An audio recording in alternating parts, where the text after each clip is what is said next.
আসসালামু আলাইকুম। আমার মায়ের হেসেল থেকে আপনাদের সবাইকে স্বাগতম জানাচ্ছি।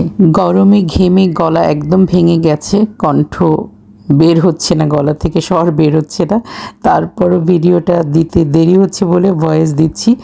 এই হচ্ছে আমার মায়ের রান্নাঘর। ছাগলটা মানে খাসিটা সারা রাত বড্ড ব্যয় ব্যয় করেছে, দেওয়া হলো ওটাকে জবাই। আজ খাসির মাংস বাউল ভরে রেডি করেছেন, সবাই বলছে মায়ের হাতে খাবে, তাই মা এগুলো রান্না করছেন।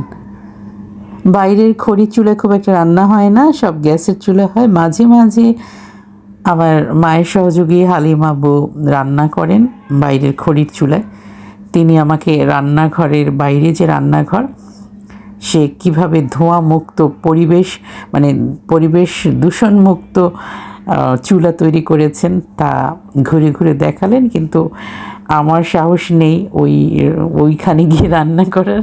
যাক, আমরা এই যে গ্যাসের চুলায় রান্না করি বা রান্না করলাম, মাকে সহযোগিতা করলাম, মা রান্না করছেন, তাই আপনাদের মাঝে শেয়ার করছি। বাড়িতে গিয়ে বসে নেই, মাকে সাহায্য করছি, কাটাকুটি করছি, নিজেও রান্না করছি, সবটুকুই মাঝে মাঝে আপনাদের মাঝে তুলে ধরছি। আগে একটি ভিডিওতে দেখিয়েছিলাম বাড়িতে গিয়েছি, তো গিয়ে থেমে থাকিনি, কিন্তু রান্নাবান্না মায়ের সাথে হাতে হাত মিলিয়ে চালিয়েছি।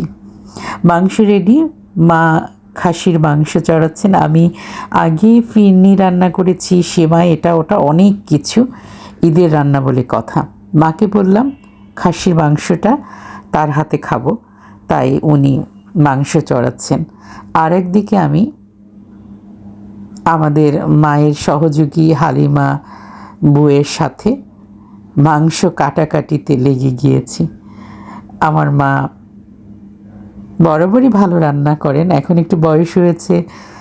হালিমা বউই তাকে রান্না করে খাওয়ান, বিশেষ বিশেষ রান্নাগুলো তিনি করেন। রান্না করতে করতে মা ডাক পাচ্ছেন, এই হালিমা হলুদ নিয়ে আয়, তো মরিচ গুঁড়া নিয়ে আয় কৌটায়, বছরে সব গুঁড়া এসব উনি করে রাখেন। হালিমা ডাক শুনে বেশ বিশাল কৌটা নিয়ে হাজির। মা সেখান থেকে মরিচ দিচ্ছেন, হলুদ দিচ্ছেন। আমরা চারিদিকে ভাই বোনের বাচ্চারা হইচই করছে। মানে সে এক ঈদ ঈদ আনন্দ। আবার ঘরে ভাই বোন সবাই একসাথে হলেই এমনিতে একটা ঈদ ঈদ আনন্দ হয়, আর সে সাথে তো রোজার ঈদ সংযুক্ত হয়েছে। প্রচণ্ড গরম পড়লেও ঠিক ওই মুহূর্তটা অতটা গরম ছিল না, তারপরও আনন্দের কাছে গরম হার মেনেছে। মায়ের হাতের রান্না, মাকে সহযোগী হিসেবে আমার রান্না, সব কিছুই চলছে একসাথে। তো বাড়িতে যাওয়ার এসব আনন্দের ভিডিও একটু একটু করে আমি দু একটা আপনাদের সবার মাঝে মানে স্মৃতি ধরে রাখার জন্যই তুলে ধরা।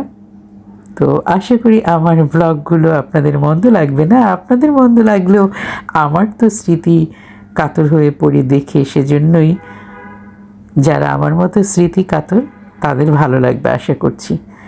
তো এই যে বলছিলাম যে মা বিশাল ডিব্বা ধরে নিয়ে আসছে, এরকম মরিচ যদি দেখেন, মানে আমার মা একটু ঝাল ঝাল খায়, আমি তো দেখে একেবারে কি বলবো ভয় পেয়ে গেলাম। যাই হোক, আমাদের টাটকা গরু জবাই হয়েছে, একদিকে খাসি জবাই হয়েছে, এনেই খাসির মাংস মা চড়াচ্ছেন, আর গরুর মাংস এনে কাটাকাটি আমি আর হালিমাবু করছি। এখন গরুর মাংস রান্না করতে যাব, হালিম রান্না হবে, আরও অনেক কিছু। এই ছিল আমাদের ঈদ পর্ব, ঈদের একটি অংশ। তো সবাই ভালো থাকুন, আমাদের রান্না বাড়া দেখতে থাকুন, সুস্থ থাকুন। ঈদ চলে গেছে, তারপরও ঈদের রান্না দেখাচ্ছি, শুভেচ্ছা জানাচ্ছি। আল্লাহ হাফিজ।